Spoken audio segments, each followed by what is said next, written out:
Brooke screamed my wife's name from our front yard during my daughter's World Cup party, loud enough for the whole neighborhood to hear, and then she said the sentence that ended my marriage. Ask Vanessa why Gabe didn't want her after he was done using her. My name is Mark Reynolds.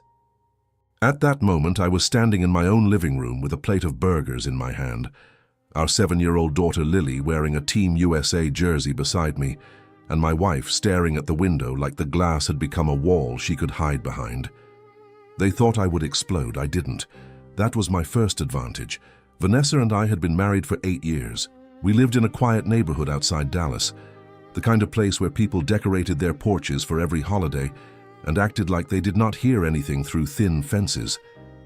That summer, everyone was obsessed with the World Cup. Flags on cars, jerseys in grocery stores, watch parties every weekend. For us, it was supposed to be a good season. We needed one. Money had been tight for months. I was working overtime at a warehouse distribution center, and Vanessa had been home more than she wanted to be because her hours at the daycare had been cut. When her friend Brooke helped her get a receptionist job at a sports rehab clinic, I was relieved. Vanessa came home smiling for the first time in weeks, saying Brooke had talked to the office manager and everything was set. The next morning, she started. For about 3 months, things actually got better. Bills stopped piling up so fast. Vanessa laughed more. Lily got new soccer cleats. We even planned to host a small World Cup cookout for the quarterfinals. Then Vanessa told me she and Brooke were no longer taking the bus. She said Brooke had a friend named Gabe who drove rideshare and had offered to take them to work every morning for cash. No app, no record. Cheaper than 2 bus passes, she said. I did not like it. Vanessa rolled her eyes and said I was acting old-fashioned. Brooke was always in the car, she said. Gabe was practically family. He was Derek's cousin and Derek was Brooke's husband. That detail was supposed to calm me down. It did for a while. A few weeks later, we had Brooke and Derek over for lunch after a match. Derek was loud, funny, the kind of guy who slapped your shoulder like he had known you for years. Gabe came by later with a cooler and acted easygoing, almost too easygoing. He called Vanessa V after knowing her for 5 minutes in front of me, and she laughed like it was nothing. I noticed it. I also noticed Brooke did not laugh. That was the first thing that did not fit. Over the next few months, Gabe became part of the routine. His black SUV pulled up every weekday morning. Brooke sat in the front, Vanessa in the back. Lily would wave from the porch before school, and Gabe would honk twice like he was part of our life. Then, one Wednesday evening, Vanessa came home with her face completely shut down. She put her purse on the counter and said she was done riding with Gabe. No explanation. I asked what happened. She said nothing happened. I asked if Gabe had crossed a line. She snapped too fast and said I was being stupid. Then she said she and Brooke had argued at work, and she wanted nothing to do with her anymore. Brooke had helped her get that job. Now Vanessa called her trash. The lie had already entered my house before I knew its name. For the next 2 weeks, Vanessa changed. She stopped leaving her phone on the kitchen counter. She started taking showers the second she came home. She barely looked at me when I asked normal questions. One night I found her sitting in Lily's room after midnight, folding the same jersey over and over. I asked her again what Brooke had done. She said, "Some women can't stand when another woman has dignity." That sentence was too clean. Real pain usually comes out messy. That sounded rehearsed. The World Cup party was supposed to fix the mood. I invited Derek because I still thought of him as a friend, but he texted back that he was not coming. Just 4 words, "Ask your wife why." I showed Vanessa the message. Her face went pale, then hard. She said Derek was probably drunk. Brooke was crazy and she was tired of everybody acting like she had done something wrong. I asked, "Did you?" She looked me dead in the face and said, "You should know better than to ask me that." I wanted to believe her. Then Brooke arrived at our house. She did not knock. She stood outside the fence, screaming Vanessa's name, while kids were still running around with soccer balls in the yard. Parents turned. Neighbors stepped onto porches. My daughter froze with a juice box in her hand. Vanessa told me not to open the door. That was when I opened it. Brooke's mascara was smeared under both eyes. She looked furious but not drunk. That mattered. She pointed past me toward Vanessa, and said my wife had destroyed her marriage because Gabe had chosen Brooke over her. I asked her what she meant. Brooke laughed, but there was nothing funny in it. She said Vanessa had been chasing Gabe for months, then got jealous when she found out Gabe was seeing Brooke too. She said Vanessa ran to Derek with screenshots and half a story, not because she cared about Derek, but because she wanted revenge. Vanessa came to the window and screamed that Brooke was lying. Brooke screamed back that Vanessa was not innocent. Then Brooke said it. Ask Vanessa why Gabe didn't want her after he was done using her. Everything went quiet around me, even with people still talking. I looked at Vanessa. She did not deny it. Not right away. That silence did more damage than Brooke's mouth ever could. After Brooke left, Vanessa cried in the kitchen and told me Brooke was twisting everything. She said Gabe had flirted, she had shut it down, Brooke had gotten jealous, and everything had become ugly. I asked why she had not told me.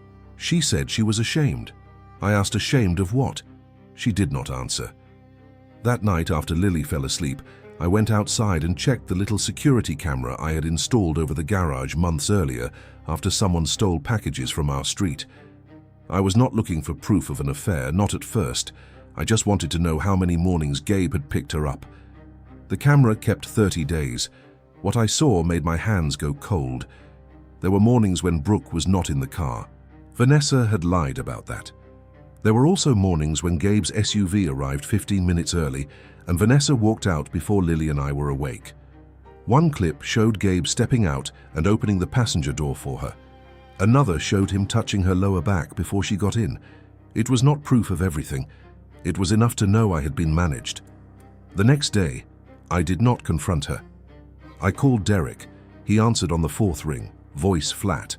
I asked him what he knew. He said Brooke had admitted to sleeping with Gabe, but claimed Vanessa had started it first.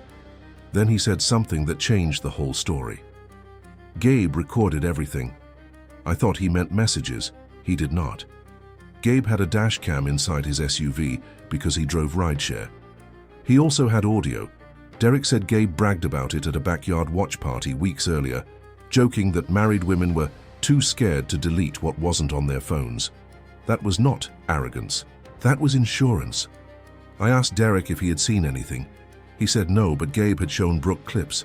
Brooke had panicked, told Derek parts of the truth, and then blamed Vanessa for exposing her. By then, I understood one thing clearly. Gabe was not just the driver. He was the man holding matches while 2 marriages filled with gas. I started collecting everything quietly. Garage clips, bank withdrawals Vanessa had made for rides, texts from Derek, the message he had sent me, a screenshot Vanessa forgot to delete from our shared tablet where Gabe had written, "Relax, V, your husband doesn't check anything." That line stayed in my head, not because it hurt, because it was wrong. 2 days later, Gabe came to my house. He showed up while Vanessa was at work and Lily was at summer camp. He stood on my porch in sunglasses, acting like we were 2 men about to settle a misunderstanding. He said Brooke was unstable, Derek was emotional, and Vanessa was a good woman who had made a small mistake trusting the wrong friend. Then he smiled and said, "You don't want your daughter hearing adult business from neighbors, right?" That was the moment he crossed the line. I told him to leave. He leaned closer and said I should be careful, because people might think I was the kind of husband who made his wife afraid to tell the truth. He was not warning me. He was testing the leash. What Gabe did not know was that my porch camera recorded audio. That was my second advantage. I sent nothing to Vanessa. I said nothing to Gabe. I called an attorney for a consultation, then asked the clinic where Vanessa worked for a copy of their visitor and parking policy, because I was listed as her emergency contact and wanted to know whether private drivers were allowed to wait near staff entrances. The office manager, a woman named Karen, called me back. She sounded uncomfortable. She said Gabe had been told twice not to park by the employee entrance because staff complained he was hanging around during lunch breaks. Then she asked me if Vanessa was safe. That question told me there was more. I asked why she would ask that. Karen paused, then said there had been an incident during a staff World Cup potluck. Gabe showed up uninvited with Brooke. Vanessa left crying, and later Brooke accused Vanessa of trying to ruin her marriage. Karen said no one wanted to get involved. No one ever wants to get involved until the truth starts naming witnesses. The quarter-final watch party at the neighborhood clubhouse was 3 days later. Derek was going. Brooke was going. Gabe was going, because his cousin had invited him before everything blew up. Vanessa begged me not to attend. She said it would humiliate Lily. I told her Lily would be with my sister. Then I put on a clean shirt, printed the garage stills, saved the porch audio, and walked into that clubhouse with my phone in my pocket. Gabe saw me first. He smirked like I was already defeated. Brooke looked nervous. Derek looked like he had not slept. Vanessa stood beside me, stiff and silent, because by then she knew I knew something, but she did not know how much. During halftime, Derek confronted Gabe near the food table. It started low. Then Gabe laughed and said both women had chased him, and nobody could prove otherwise. That was his mistake. I played the porch audio. Not loud at first. Just enough for the people closest to hear Gabe's voice saying I did not want my daughter hearing adult business from neighbors. Then I played the second part, where he warned me people could think I was the kind of husband who scared his wife. The room shifted. Gabe stopped smiling. I showed Derek the garage stills. Then I showed him the screenshot from the tablet. Brooke started crying and said Gabe had told her Vanessa was obsessed with him. Vanessa whispered my name, but I did not look at her. Karen from the clinic was there too. I had not known she would be. She stepped forward and said Gabe had been banned from waiting near the staff entrance after multiple complaints.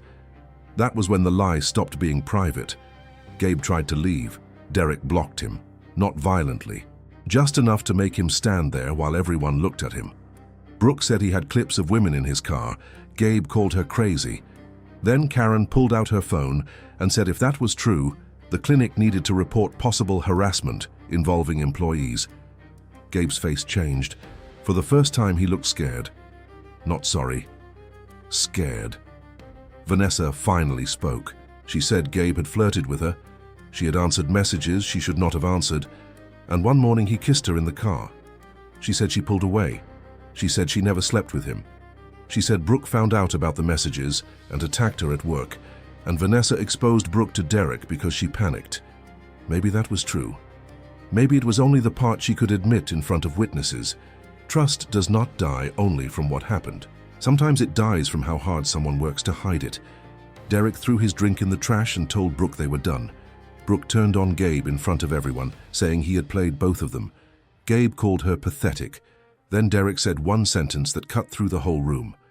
You recorded people because you knew nobody would believe women after you were finished with them.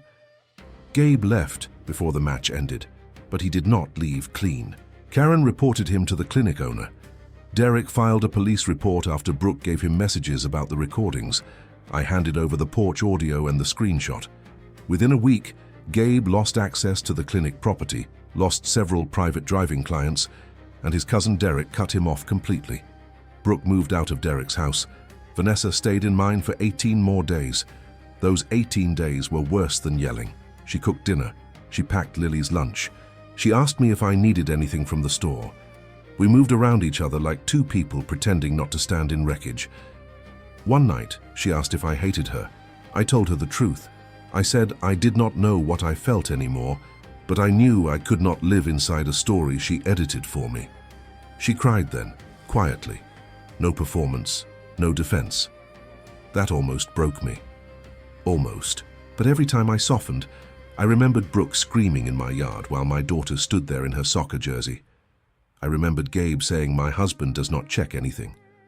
I remembered Vanessa looking at me after Derek's text and telling me I should know better than to ask. No marriage survives when honesty has to be dragged into the room by strangers. Vanessa moved into her sister's apartment before the semi-finals. We told Lily as gently as we could. That was the real cost. Not the gossip, not the humiliation, not even the betrayal. The real cost was watching my little girl ask if she had done something wrong because both her parents stopped eating dinner at the same table. I promised her she had not. That was the only promise I knew I could keep. A month later, I saw Gabe at a gas station. He looked away first. That small thing should not have mattered, but it did. Men like him build power from other people's silence, and for once silence did not belong to him. The last World Cup match we watched that summer was just me and Lily. She wore the same jersey from the day Brooke came to the house. There was a faint stain on the sleeve from the juice box she dropped when the screaming started. I had washed it 3 times. It never fully came out. I kept it anyway, because it reminded me of the day I almost let shame make my decisions for me. Vanessa and I did not end with some clean movie moment. She apologized. I believed she was sorry. I also believed she was sorry too late. When Gabe said I did not check anything, he was right about the old me. But he never met the man who started checking, and by the time he did, he had already recorded his own downfall. For 2 weeks after Vanessa moved out, my house felt too quiet in a way I had never known before. Not peaceful. Empty. Lily's little cleats stayed by the front door. Her backpack still hung from the same hook, and there were still cartoon magnets on the refrigerator. But every normal thing in that house looked like evidence of a life somebody had cracked open and walked away from. Vanessa called every night to talk to Lily. I never stopped her. Whatever she had done to me, she was still Lily's mother, and I refused to turn my daughter into a weapon the way Gabe had turned secrets into one. But Vanessa tried to talk to me too. At first it was practical. Pickup times, school supplies, lunch money. Then one night, after Lily handed me the phone back and ran to her room, Vanessa stayed on the line. "Mark," she said, "I need you to know I never slept with him." I closed my eyes. That sentence had become her wall. Maybe it was true, maybe it was not. But the damage had moved past that single question. She had lied about the rides, lied about Brooke, lied about being alone in the car, lied about the messages, lied every time she looked at me and let me think I was paranoid. So I told her the only thing I had left. "You keep defending the one thing you think can still save you, but you never explain why you let me live blind." She went quiet. That silence told me more than another denial would have. 3 days later, Derek called me. His voice sounded different, not angry anymore, hollow. He said Brooke had finally given him access to some of the messages Gabe had sent her. Gabe had used the same words with both women, same jokes, same pressure, same little compliments, same threats disguised as concern. Then Derek said, "There are more women." I did not answer right away. He said Gabe had been driving women from the clinic, from the gym nearby, from school events, from neighborhood watch parties during the World Cup. He would offer cheap private rides, make himself useful, then start acting like he knew things about their marriages, their money, their schedules. He did not just chase women, he studied weak spots. Derek sent me 3 screenshots. In one, Gabe had written to Brooke, "Married people are easy. They'll do anything to keep the house quiet." In another, he said, "Vanessa is scared of losing her good wife image. That one will never talk." The third one made my chest tighten. She has a kid, that makes her careful. I stared at that line for a long time. He had not just been circling my wife, he had been counting my daughter as part of the trap. That changed everything. I called the attorney again the next morning, not because I wanted revenge. I wanted custody terms written before the gossip, fear, guilt, and manipulation had time to turn into a second storm. Vanessa cried when she received the temporary custody proposal. She said I was punishing her. I said no. I'm protecting Lily from adults who keep secrets until they explode in front of children. She said I was making her sound dangerous. I told her she had invited danger into our routine, and then asked me not to look at it. That was the first time she did not argue back. A week later, the clinic owner contacted me directly. Karen had told him I might have recordings connected to Gabe's behavior. He was careful, formal, and clearly scared of liability. He asked if I would be willing to provide the porch audio and a written statement about Gabe coming to my house. I agreed. What I did not know then was that Vanessa had already been called into a meeting at work. She texted me that afternoon. "Did you send them something?" I did not answer immediately. Then a second message came. "Mark, please, I could lose my job." That message hit me harder than I expected. For months, her job had been the thing that saved us. It paid for Lily's cleats. It helped keep the lights on. It gave Vanessa confidence when we were drowning. And now the same job had become another place where the truth was waiting for her. I wanted to feel satisfied. I did not. That is the part people never understand about betrayal. Justice does not always feel like victory when the person falling is someone you once prayed would rise. But I still sent the statement. because pity was not the same thing as truth. The meeting happened on a Friday morning. Vanessa called me afterward from her car. She was crying so hard I could barely understand her. She said the clinic had not fired her, but they had written her up for bringing personal conflict into the workplace and failing to report Gabe's behavior earlier. Brooke had been suspended pending review because she had brought Gabe into staff events after he had been warned. Gabe was officially banned from the property. That should have been enough. It was not. That evening, Gabe texted me from a number I did not know. "You proud of yourself? Dragging women down because you couldn't keep your wife happy?" I read it once, then I screenshotted it. He sent another. "Careful, Mark. Men like you always look guilty when they try too hard to look innocent." That was Gabe's real voice. Not charming, not funny, not helpful. Just a man reaching for whatever button he could still press. I forwarded both messages to my attorney and to the detective Derek had spoken with. Then I blocked the number. 5 minutes later, Vanessa texted me. "Gabe just messaged me. He's angry." I stared at the screen. For 1 second, the old instinct came back. The instinct to protect her, to ask if she was safe, to tell her I would handle it. Then I remembered she had known he was dangerous before I did. I wrote back, "Send it to your attorney or the police." "Do not delete anything." She replied, "Can we please talk?" I did not answer. That night, Lily asked why Mommy was not coming to watch the match with us. I told her Mommy had things to take care of. Lily looked at the TV, then at me, and said, "Is Mommy still on our team?" That question almost broke me in half. I sat beside her and said, "She is always on your team. Grown-up things are complicated, but you do not have to pick sides." Lily nodded like she understood, but children always understand more than we want them to. She leaned against me during the national anthem and did not cheer once during the first half. That was the damage nobody at the clubhouse had seen. The next turn came from the one person I least expected, Brooke. She showed up at my house on a Sunday afternoon, not screaming this time.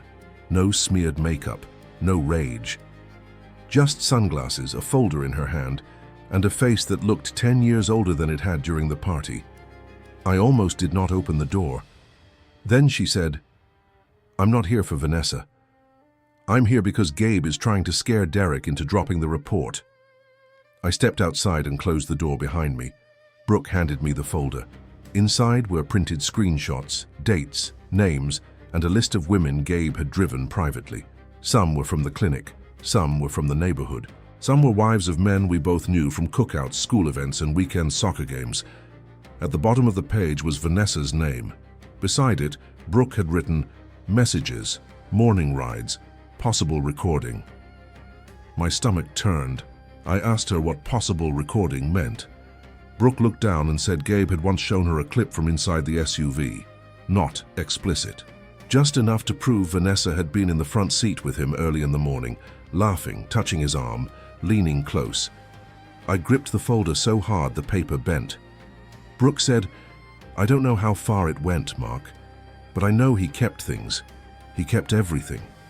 Then she said something I did not expect. I hated her because it was easier than admitting I was not special either. For the first time since she had screamed in my yard, Brooke looked human, not innocent, human. I asked why she was giving this to me. She said, "Because Gabe told Derek he could make all of us look crazy, and because your wife may have lied to you, but Gabe is the one who built the machine." That sentence stayed with me, not as forgiveness, as direction. The enemy was not only the betrayal anymore, it was the system that had turned betrayal into leverage. I gave the folder to my attorney. 2 days later, Derek and I met with the detective together. It was not dramatic. No movie-style interrogation room, just fluorescent lights, bad coffee, and 2 men who looked embarrassed to be sitting side by side because the same man had reached into both our homes. The detective asked careful questions. Did Gabe threaten me? Yes. Did I believe he had recordings? Based on messages and statements, yes. Did I have evidence he used knowledge of my daughter to pressure me? Yes. Did Vanessa know she was being recorded? I did not know. That last answer mattered, because if Gabe had recorded women inside his vehicle without proper consent, especially in private conversations. The problem was no longer neighborhood gossip. It was legal, and Gabe had made one terrible mistake. He had bragged too much. Within 10 days, 2 more women gave statements. One said Gabe had referenced something she told him privately in his SUV and later used it to pressure her into meeting him again. Another said he sent her a photo taken from inside the car and told her she should be nicer unless she wanted her husband asking questions. The police did not tell me everything. They did not need to. The shape of the truth was clear. Gabe had not been careless. He had been organized. Vanessa called me the night after she gave her own statement. I answered because it involved the case. Her voice was small. She said Gabe had sent her a clip months earlier after she tried to stop talking to him.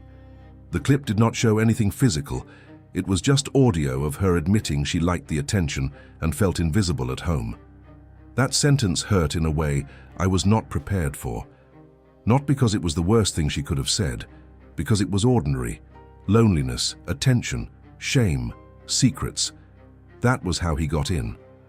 Vanessa said he told her he would send it to me if she made him look bad. Then Brooke found messages, confronted her, and everything spiraled. Vanessa said she exposed Brooke to Derek because she wanted Brooke to stop threatening her at work. I asked, "Why didn't you tell me then?" She whispered, "Because the first lie made the second one easier." I did not respond. She cried harder and said, "I destroyed us trying to keep you from seeing the ugliest version of me." I wanted that to be enough. It was not. Because she had not protected me from the ugliest version of her, she had left me alone with it in public. The custody hearing happened in a small family courtroom with beige walls and tired chairs. Vanessa sat across from me with her sister. I sat with my attorney. Nobody looked victorious. The judge had reviewed the statements, the public incident, the instability around Gabe, and the fact that Lily had been present when Brooke came to the house. Vanessa's attorney tried to frame everything as a marital issue, not a parenting issue. My attorney kept it simple. Lily had been exposed to adult conflict because secrets were kept too long. Until things stabilized, she needed clear structure. The judge granted temporary shared custody, with Lily staying primarily with me during school weeks and Vanessa having scheduled weekends and midweek dinners. Vanessa covered her mouth when the judge said it. I looked down. I did not enjoy that moment, but I did not regret it. There is a difference. After court, Vanessa followed me into the hallway. Her sister tried to stop her, but Vanessa shook her off.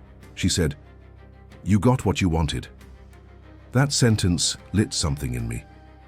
I turned around and said, "No, Vanessa. What I wanted was my wife telling me the truth before another woman screamed it in front of our daughter." She flinched. People in the hallway looked over. I lowered my voice and said, "What I wanted was not this." For once, she had no defense. A month later, Gabe was arrested on charges connected to harassment and unlawful recording. I found out from Derek, who sent me a news link with no comment. The article did not mention Vanessa. It did not mention Brooke.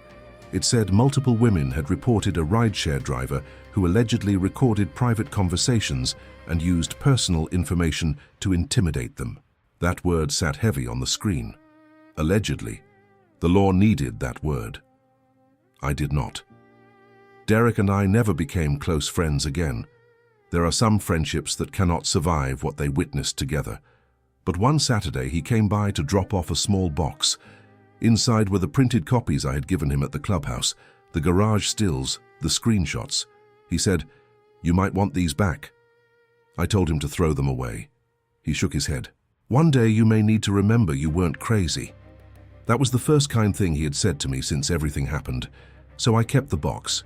Not in the living room, not where Lily could find it. I put it on the top shelf of my closet, behind winter blankets and old tax folders. Proof does not heal you. But sometimes it keeps you from rewriting your own pain just because loneliness gets loud. By the time the World Cup ended, the neighborhood had mostly moved on. That is how people are. They stare when the fire is burning, then pretend they never smelled smoke. Brooke moved into an apartment across town. Derek sold his house. Gabe's SUV disappeared from the neighborhood completely. Vanessa kept working at the clinic, but she changed. At least from what I could see, she stopped wearing makeup like armor. She stopped arguing through every custody exchange. She started showing up early for Lily, not late. She started sending me school updates before I had to ask. One evening, she brought Lily home after dinner and asked if she could speak to me on the porch. I said yes. She handed me a sealed envelope. Inside was a printed letter. Not long, not dramatic, no excuses. She wrote that she had confused attention with being seen, that she had let embarrassment become secrecy and secrecy become betrayal. She wrote that even if she never slept with Gabe, she had still opened a door in our marriage and then blamed everyone else when something ugly walked through it. Then came the sentence that made me stop. I did not lose you because Brooke screamed. I lost you because part of me was relieved someone else finally said what I was too cowardly to confess. I folded the letter and looked at her.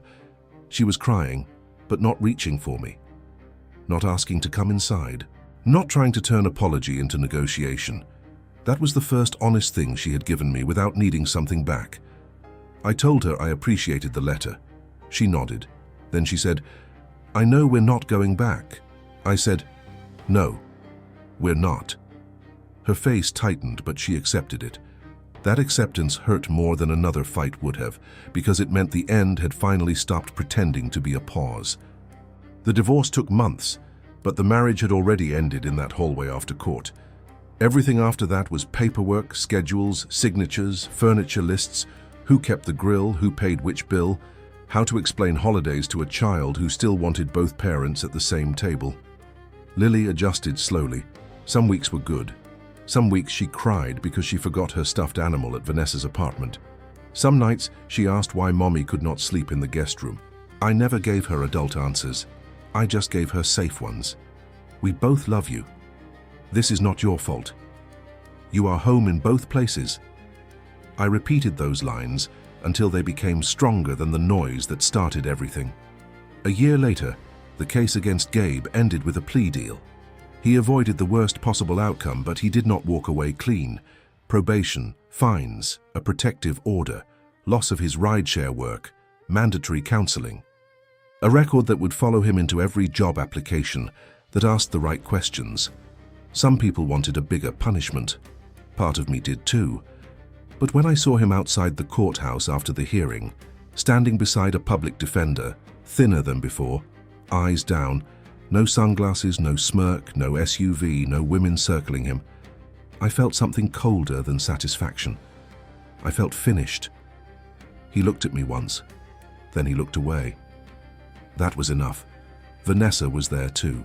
She stood near the stairs, holding her purse with both hands. Brooke stood farther away, alone. Derek did not come. For a second, all three of us existed in the same space without screaming, lying, accusing, or defending. Just silence. The kind that comes after a storm has finally run out of things to destroy. Vanessa walked over to me before I left. She said, "Thank you for not using everything against me with Lily." I told her, Lily was never evidence. Her eyes filled again. Then she said, "I know." That was the closest we came to peace. Not forgiveness, peace. That summer, Lily joined a girls' soccer league. Her team wore blue jerseys, and on the first day, she ran across the field with her ponytail bouncing and her cleats flashing in the sun, like nothing bad had ever happened around the word soccer. Vanessa stood on one side of the field, I stood on the other. At halftime, Lily waved at both of us, and for once, neither of us made her choose. After the game, Vanessa came over and asked Lily if she wanted ice cream. Lily looked at me first. That small glance told me she had learned too much too young. I smiled and said, "Go ahead, I'll meet you there." Vanessa looked at me, surprised. It was not reconciliation, it was parenting. There is a difference, and learning that difference saved whatever was left of our family. Later that night, after Lily fell asleep, I found the old stained jersey in her drawer. The juice stain had faded, but it was still there if you knew where to look. I sat on the edge of her bed and held it for a minute. That shirt had seen the worst day of my marriage. Now it smelled like grass, sunscreen, and a Saturday game where my daughter scored once and looked back to make sure both her parents had seen it. That was when I understood the ending. Not the ending of the marriage, the ending of the lie. Gabe thought silence meant power. Vanessa thought confession would destroy everything. Brooke thought revenge would make her feel less used, and I thought proof would give me my life back. We were all wrong in different ways. Proof did not give me the old life back. It gave me enough truth to build a different one. And sometimes that is the only victory betrayal leaves behind. What would you do in this situation? Be honest, or did this remind you of someone? Tell me in the comments.